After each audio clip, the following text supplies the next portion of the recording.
Mao din akong testimony gahapon. So I believe I was delivered from orphan spirit kay sa daghan nga mga panahon nga ginasakit ang akong panghuna-huna sa mga huna-huna sa pagkasinalikway. So maski pa man nga kanang nagatuo ko nga sa daghan nga mga panahon nga si Lord namuhat diri sa ako ang nagtuo ko nga ginatagaan na gid ko niya og level of healing ba, pero gahapon is different siya kay nagapadayag si Lord nga ang pagsakit day sa akong panghuna-huna kay aduna day siya kabugkusan, aduna day siya kalambigitan sa espiritu nga di lamang siya something nga wound lang sa akong heart, but kanang naay nalambigit nga espiritu ba nga maoy hinungdan nga from time to time again kay ginasakit ang akong panghuna-huna nga in what way kay sa pamaagi nga maski consistent ko sa pag-read sa word, maski consistent ko sa pag-pray nga sa pagdaig kang Lord nga I do the things sa mga spiritual things, but kanang sa akong una-huna kay there is still fear ba nga what if no biyaan ko ni Lord, what if kanang He will forsake me, what if He will leave me dayon. Sa daghang mga panahon pod nga dugay jud kay nako natuuhan po ng verse ba sa Hebrews 13:5 nga I will never leave you nor forsake you. Nga aduna koy kanang pagduha-duha ba ni anak nga verse bitaw nga makaingon ko nga gayud nga dili gyud ko nimo Lord biyaan or talikdan.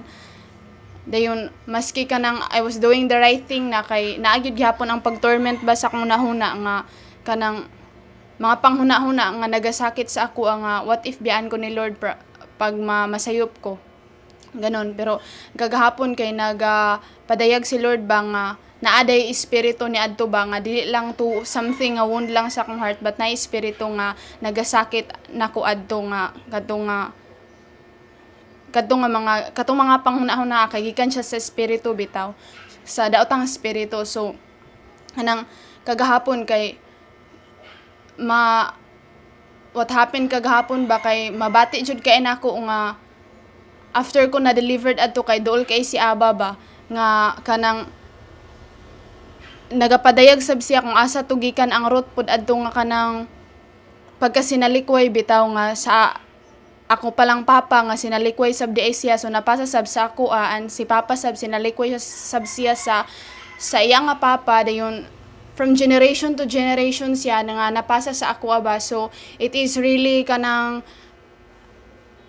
prevalent kay siya ba nga sa amo nga pamilya nga kana nga espiritu kanang orphan spirit nga ilabi na pamangyud sa akong papa nga side. So napasa siya sa ako ang kanang nga espiritu nga pagsakit, and nagatuo jud ko nga kagahapon was the very breakthrough jud ba nga gihatag ni Lord sa ako ang kanang paghuman adto nga nabati nako nga kanang gipahigawas ko ni Lord adto nga espiritu nga na bugto ang gapos na dong espiritu diri kanako kay mabati gid kay nako ang lahi nga pagkaduol ni Aba ba nga duol kay siya nga kanang naa ang confident nga diya sa iya nga I have a perfect Father in heaven bitaw nga dili ko biyaan, dili ko talikdan, nga He is true to His word, He is faithful sa iya nga mga saad nga mingon siya nga dili ko niya biyaan, dili ko niya talikdan. So kana nga I praise God and I give Him all the glory gyud sa unsa po yang gibuhat sa ako kagahapon ba kay kung kanang pag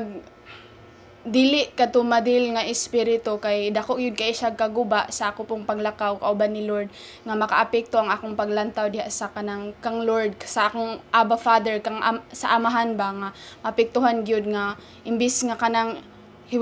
imbis nga dili ko niya biyaan pero maghuna-huna gyud gihapon ko nga biyaan ko niya ba. So kana nga I praise God sa kadaugan, sa kagawasan gyud pod kagahapon bitaw nga iyang gibuhat sa ako. So I give God all the glory.